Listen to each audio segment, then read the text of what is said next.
Hey, c'est Sergent d'essai, bonsoir et bienvenue dans cette nouvelle vidéo. Et nous voici dans la troisième partie, sur les traces de l'ouvrage de Froid de Terre, du fort de Froid de Terre.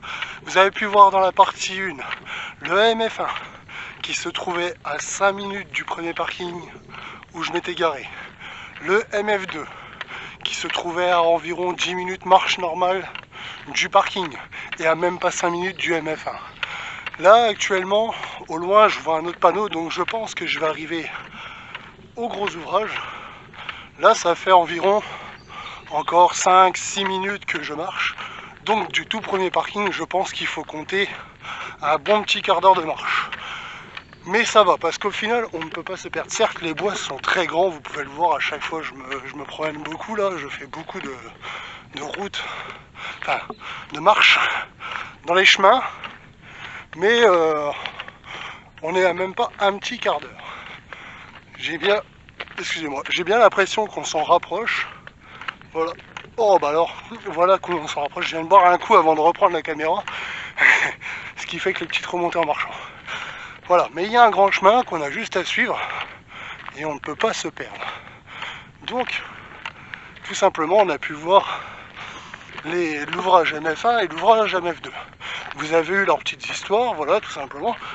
Là, maintenant, aujourd'hui, on se retrouve pour le gros ouvrage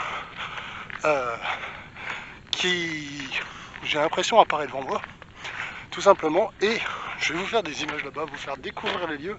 Alors, avant que cela ne commence, n'hésitez pas à vous abonner à cette chaîne, n'hésitez pas à mettre les pouces en l'air pour me soutenir, et n'hésitez pas aussi à rejoindre mon compte Instagram, tout simplement, @sergentdessai. Vous pourrez retrouver l'Instagram du Camps, là où je poste les photos sur les lieux que j'ai visités, ainsi qu'un petit avis, une petite description, voilà, tout simplement. Tout simplement. Alors on va se retrouver devant l'ouvrage, et à tout à l'heure. Alors faites pas attention, je suis assez essoufflé, parce que tout à l'heure, quand je vous ai dit un bon quart d'heure, j'en étais encore loin au final.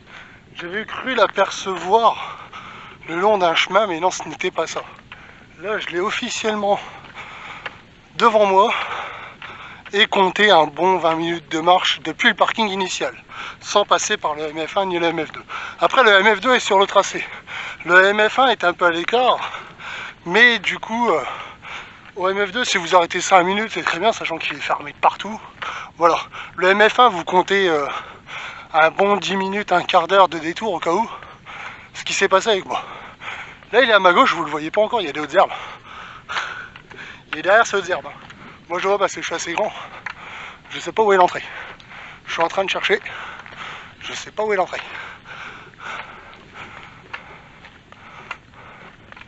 En tout cas, je grimpe. Waouh! Impressionnant.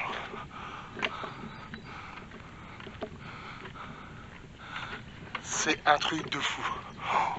Oh là là. Je sais pas par où commencer. Bah, peut-être par le panneau d'explication, ce serait bien.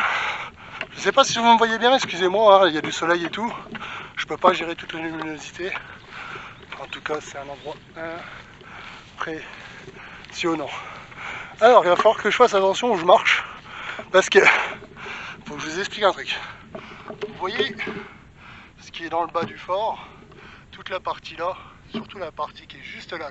On va essayer de s'en rapprocher un peu pour que je vous montre de près. Mais en gros, c'est ça. Le petit monde de la mare. On peut y voir divers animaux, des amphibiens. Donc voilà. C'est un truc de fou. On va essayer de s'en rapprocher. Alors je remets la caméra dans le bon sens, sans tomber dans l'eau. Ce serait cool. On voit là qu'il y a pas mal d'eau, etc. Donc à mon avis, ça c'est les contrebas du fort. Donc à mon avis, le fort, il se peut qu'il y ait des endroits d'eau qu'on ne pourra pas accéder malheureusement. Sachant que j'ai laissé mes bottes dans la voiture, donc même 40 cm d'eau, je ne pourrai pas y accéder.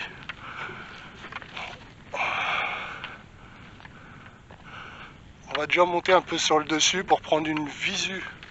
Oh la vache. Du dessus.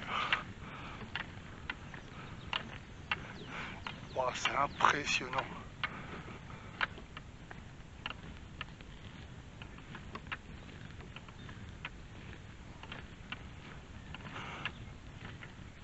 je fais attention où je marche. Parce que c'est une sorte de bitume là que vous voyez au sol, enfin sur le toit. Et ça avait l'air mou. Et donc vous voyez ici il y avait l'eau. Au loin on peut voir des bouts de fort et tout ça. Là à un autre bout. Et là il y a un gros trou. Vous voyez, c'est rempli d'eau. Donc celui-ci j'ai bien peur qu'on va avoir du mal à les voir. J'ai vu une première entrée, on va essayer d'y aller. Et si malheureusement je ne peux pas aller plus loin, on n'ira pas plus loin. Je vais mettre en vision nocturne dès le début. Et vous gardez au maximum en vision nocturne, on verra bien. Après de ce que j'avais lu, il y avait peut-être des chauves-souris et tout ça, on essaiera de pas trop les déranger. C'est un lieu assez réputé pour ça. Donc voilà. Donc nous voici en vision nocturne. Donc on est sur la petite première entrée que j'avais vue. Donc défense d'entrée comme d'habitude. Vous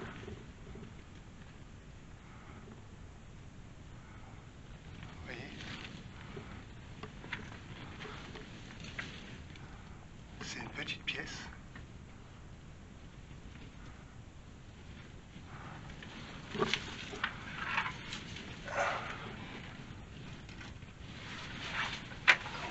Il y a un accès en fait par le haut pour monter dans les étages et aller dans la tourelle qui est juste au-dessus. Je vais vous la montrer. Donc la tourelle qui est juste au-dessus, elle se trouve juste là. Vous voyez, c'est pour accéder à cette pièce-là. Vous voyez, vous accédez à cette partie-là qui était du coup faite pour tirer et défendre.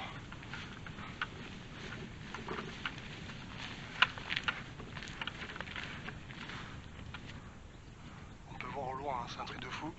Mais du coup qui était faite pour tirer et voir au loin. Voilà. Les images qui apparaissent maintenant, c'est une pièce en fait qui se trouvait sur la droite en fait en rentrant. Je vous avais pas tout montré, j'avais pas fait attention et je suis retourné tourner ces images quelques jours après. Donc les voici tout simplement. L'intérieur là c'était très très humide. Dans la pièce au fond à droite il y avait des chauves-souris et là on peut voir la remontée. Donc au final en fait toute la partie du bâtiment qu'on a pu voir sur l'extérieur, la voici.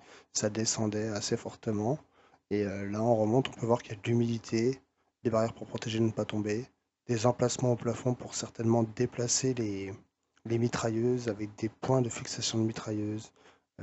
Des endroits à moitié écroulés, je sais pas trop tous les emplacements, etc., à quoi ça servait et tout, mais c'était impressionnant. Et là, du coup, on peut voir encore un axe de tir de mitrailleuse qui pouvait se fixer juste ici.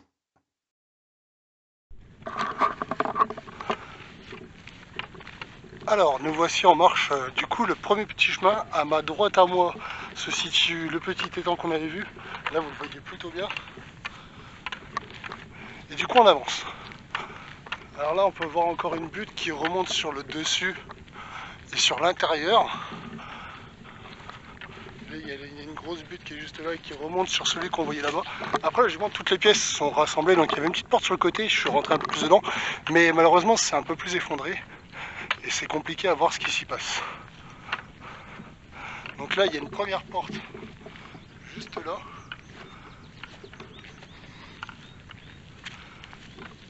La porte de droite, elle, s'est effondrée. Donc je sais pas si c'est un lieu dangereux ou pas. La cadenas de la porte de gauche a été sautée. On va faire tout le tour d'abord extérieur. On va regarder un peu ici s'il n'y a rien. Non, il n'y a rien. Ok. Et c'est ce qui nous donne... donc c'est écrit défense d'entrée danger, entrée interdite danger. Ouais. On va monter sur le dessus pour aller voir la cheminée.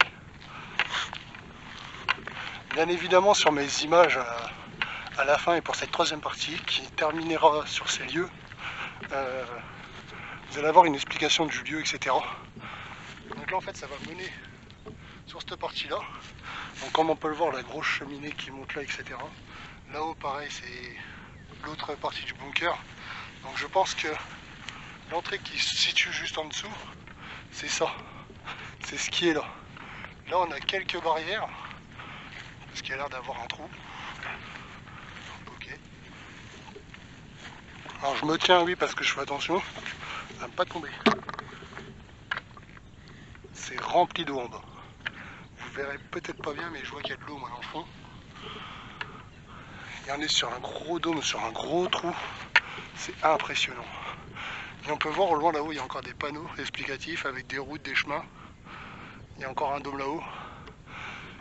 J'essaierai bien de... Je vais essayer de rentrer tout doucement. Je vais poser le sac en bas. Et on va rentrer tout doucement. En faisant attention à ce qu'il y a, parce que ça avait l'air d'être éboulé. C'est très dangereux comme lieu. Alors s'il vous plaît, pour ceux qui visitent ce genre de lieu, pour ceux qui font de l'urbex, ou même qui visitent la nature.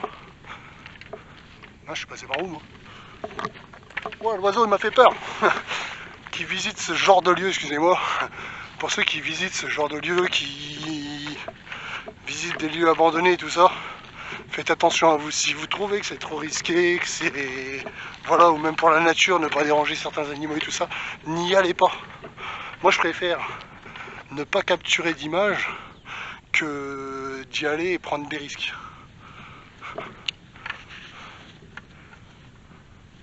Mais en tout cas c'est fou. Alors je me suis déjà spoilé, j'étais avec un mec qui vient d'Amsterdam. Je lui ai montré ma chaîne et tout, on parlait du coup entrée interdite et j'ai déjà visité cette pièce là. C'est assez impressionnant. Donc par là, vous vous souvenez en haut les deux stands de tir, donc à gauche vous avez un gros, au fond ça sera le plus petit. Là une pièce qui est complètement vide, à part ici une petite échelle. Donc le mec qui vient d'Amsterdam, lui, est parti continuer un peu sur le fort. On a parlé un peu, c'est compliqué pour moi. Et là, ça reste un endroit magnifique. Donc là, c'est le stand de tir que vous pouvez voir du bas. C'est impressionnant. Donc là, on est dehors. J'ai une première pancarte devant moi. Donc qui s'intitule l'ouvrage de Froideterre. Voilà, ça explique tout l'ouvrage avec les tranchées, etc. Construit en 1887-1888 pour être un ouvrage intermédiaire d'infanterie. Voilà, donc durant la guerre. On va continuer à avancer vers les autres bâtiments, voir s'il y a d'autres points d'accès. Et je vais accompagner certainement la personne qui vient d'Amsterdam, donc je vais faire au mieux pour les images, etc. Alors là, on est un peu plus loin à gauche et malheureusement, cette porte est fermée, mais après on peut voir qu'il manque un barreau. Donc on peut quand même y accéder si on le souhaite. Voilà, tout simplement. On va déjà aller voir au-dessus ce qui s'y trouve et filmer un peu du dessus. J'ai pas trop envie que la personne qui est avec moi voit. Ok, donc ça reste pareil, un gros truc de tir. Et pareil, au loin là-haut, vous en avez un autre. Alors je me suis introduit par le petit trou quand même, voilà, pour vous sortir quelques images. J'ai pas été très loin de la pièce et je trouvais ça assez dangereux. Je préfère pas prendre de risques comme je vous l'ai dit, donc voilà, tout simplement. Je vous balance les images maintenant et on se retrouve juste après pour la suite.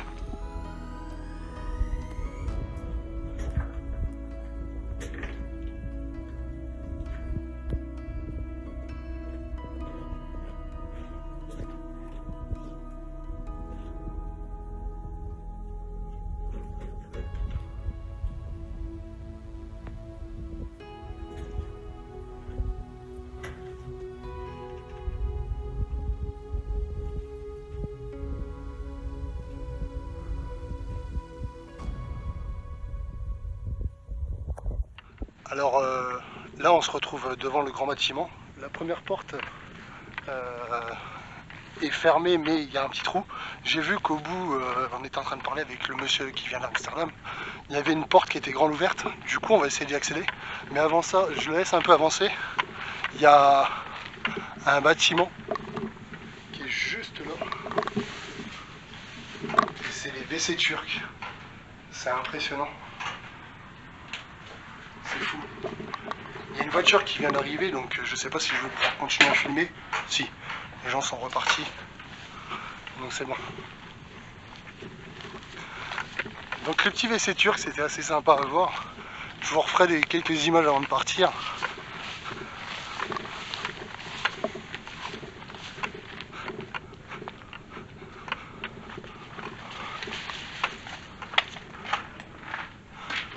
Donc nous voici à l'intérieur. Ouh. Yes. Wow. Impressionnant. Donc encore des WC turcs. Je vais vous remettre en vision nocturne. A tout de suite. En vision nocturne. Nous voici dans les WC turcs. C'est impressionnant. Il fait très frais. Donc à partir de ce moment-là, comme vous pouvez le voir, il fait très noir. Pourquoi? Ma lampe de poche n'a plus de pile. La lampe de la caméra n'a plus de pile. Je n'arrivais pas à éclairer à plus de 20 cm de moi. Et par chance, quand je suis revenu quelques jours après, j'ai pu filmer 2 fois mieux ces pièces où on peut y voir des lits, encore du matériel, comment sont les murs, etc. Donc voici les images et je vais vous les argumenter car je n'avais pas mis mon micro en revenant. C'est parti, let's go. Donc là, c'est une pièce qui se trouve après les WC turcs. On peut y voir une tasse abandonnée sur un espèce de l'évier, enfin même pas un petit meuble en béton. Il y a quelques tags, etc. Ça a dû être squatté pendant un petit moment. Mais ça reste impressionnant de découvrir ces pièces ultra sombres. La tasse était très sale. Encore le même genre de machine excavatrice là pour soit l'eau ou soit l'air des profondeurs. Là on peut voir le toit qui est fortement abandonné. La ferraille est complètement rouillée, mangée. Là ça devait être une partie pour conserver, pour stocker. Là pas mal de béton au sol. La pièce est totalement ravagée par le temps. Hein. Le béton est au sol, les évacuations pour l'air, etc. Sont complètement abîmées. Hein. Il ne reste plus grand chose sur place. Vous voyez, tout est cassé, tout est arraché. Là, la fameuse pièce au lit, du coup, avec les restants de lit donc en ferraille. C'est pour ça qu'ils sont encore debout. C'est impressionnant. J'ai pas compté exactement, mais je pense que une 10-12aine de personnes pouvaient dormir facile, largement, oui. Même plus que ça, parce que c'était des assez grands lits. Donc il y a plusieurs pièces comme ça à la suite, avec plusieurs lits, plusieurs lieux pour dormir.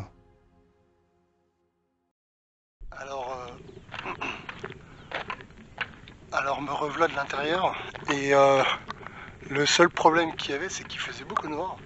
Ma lampe torche, à peine de lumière. Le monsieur d'Amsterdam a essayé de m'aider avec sa lampe aussi, mais on n'arrivait pas à éclairer. Même en mode nocturne, vous avez pu voir, c'était très sombre. Donc à droite, dans la première pièce, quand on est rentré par la porte, un autre WC turc, voilà, pour vous décrire. Et dans tout le long des pièces, en fait, il y avait beaucoup du fort, il y avait beaucoup de pièces avec des lits et tout. J'espère que vous avez apprécié cette vidéo là.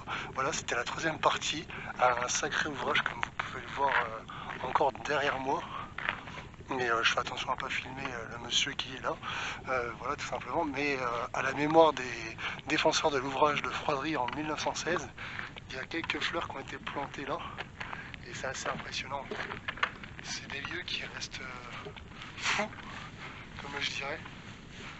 Vous voyez, avec des anciens, certainement, vous voyez, là des WC qui devaient s'écouler, etc. C'est fou en tout cas à visiter, voilà tout simplement. Sur les quelques images que je vais vous mettre, vous aurez l'histoire du lieu. L'ouvrage de Froideterre est une fortification construite à la limite entre les communes de Fleury-de-Vendômont et de Bras-sur-Meuse, au nord de Verdun.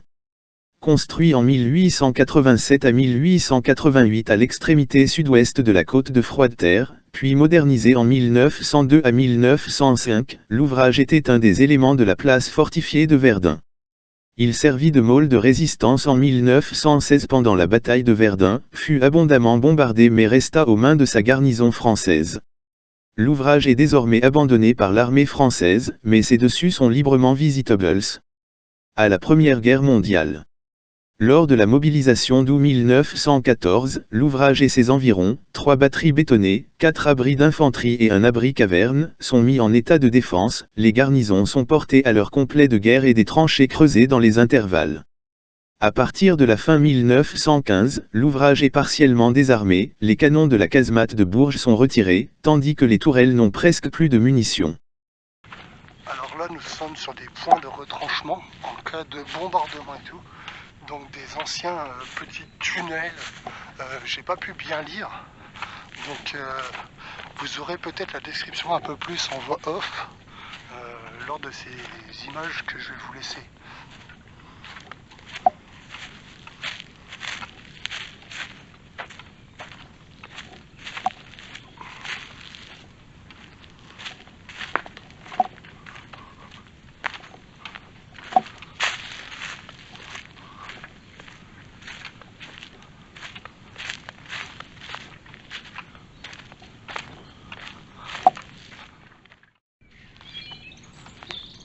Donc là nous voilà sur l'axe X.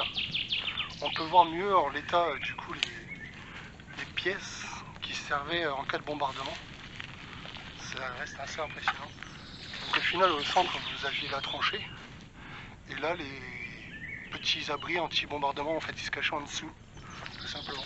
Donc là vous avez des grandes tranchées avec au loin voilà la tranchée, etc. Donc je vais continuer sur le chemin à découvrir ce qu'il y a et je vous l'ajoute à cette vidéo là. Sinon, s'il n'y a plus rien, on se retrouvera au parking. Mais je sais qu'il reste encore 2-3 trucs sur le chemin. A tout à l'heure. Alors au final dans cette vidéo là, j'ai un petit bonus car je suis à l'abri de combat, le poste de commandement 120, le PC 120 de Froid-de-Terre et j'ai peut-être encore d'autres lieux à visiter. Je suis parti au final avec la personne qui visitait déjà les lieux avant et du coup on est en train de faire tout le tour de tous les bâtiments et là je vais me mettre en vision nocturne et on va rentrer à l'intérieur de celui-ci qui est juste derrière moi. Voilà, tout simplement. C'est parti.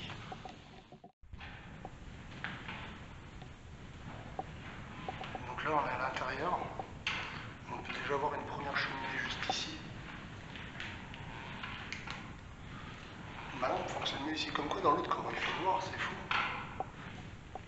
Là il y a une deuxième cheminée juste là. Alors vous voyez un peu moins parce que forcément plus je m'éloigne, plus il fait noir. Donc là un bâtiment de stockage pareil avec une cheminée. C'est très grand, c'est assez fou à faire.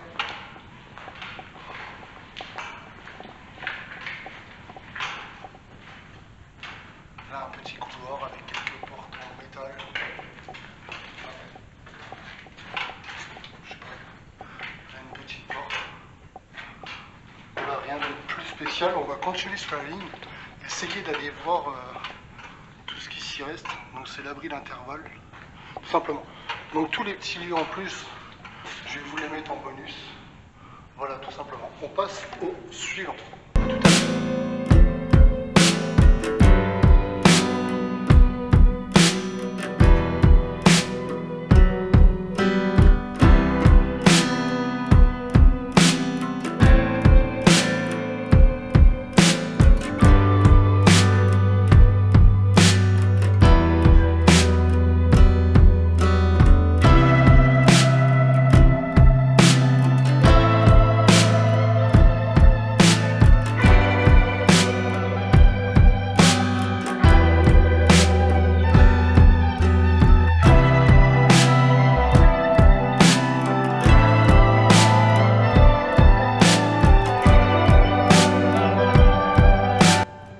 Second poste de commandement, vous avez pu voir le début d'image. Donc c'est un poste de commandement qui est à moitié éboulé, il faut faire attention. C'est assez fou. Celui-là il n'est pas du tout entretenu, on peut voir des barreaux de fer qui ont été ajoutés. Et je prends des risques à filmer un gros trou comme dans le premier. C'est fou à voir.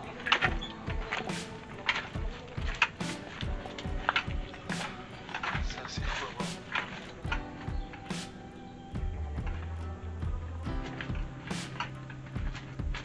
Voilà, on va se diriger vers la suite tout simplement. Donc on se retrouve après.